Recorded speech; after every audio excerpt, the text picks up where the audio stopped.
Je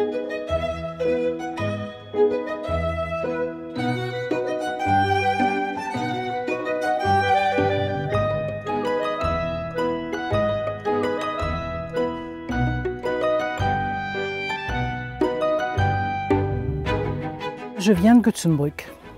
Je suis née à Bitche, mais j'ai toujours habité Göteborg, dans le pays de Bitche. Je suis venue à la peinture un peu plus tard. J'étais professeure de mathématiques et de sciences physiques au collège de Rohrbach. J'y ai fait toute ma carrière.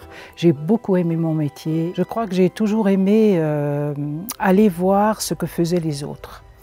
Et puis un jour, j'ai commencé à peindre avec mon collègue d'art plastique au collège de Rohrbach, qui a décidé de donner des cours un mardi soir. Alors, on était à plusieurs et j'ai fait ça pendant une année. Ensuite, j'ai rencontré Gérard Ouvert. Gérard Ouvert, c'était le début d'une très très longue et belle amitié jusqu'à son décès. On a beaucoup travaillé ensemble. On a fait des copies de tableaux de maîtres.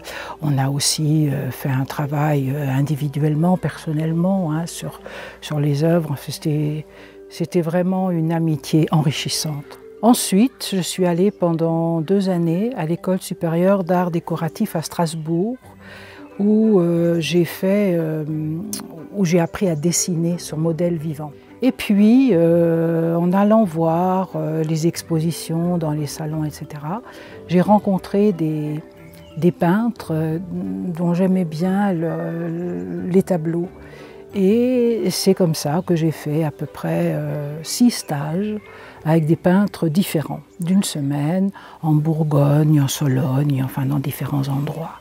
Alors j'ai une peinture figurative, hein, c'est-à-dire je pars toujours d'un réel. Et puis après, j'invente.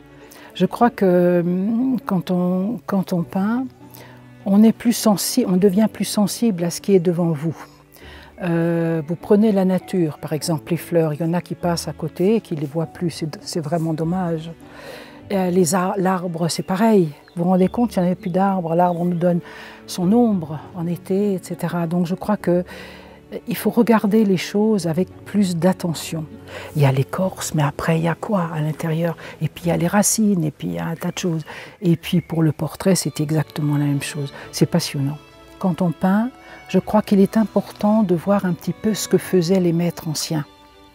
Je crois qu'il faut regarder un petit peu en arrière. Il ne s'agit pas de peindre comme eux, pas du tout.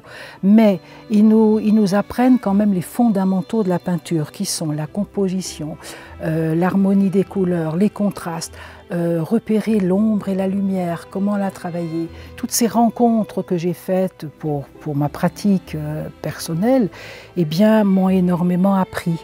Et après, on trouve sa voie, son chemin, on creuse son sillon avec toutes ces richesses que nous ont apportées les autres. Pour devenir soi, on a besoin de l'autre. Alors l'autre qui peut être quelqu'un de proche, qui peut se trouver dans les livres, qui peut se trouver dans les rencontres qu'on fait parfois.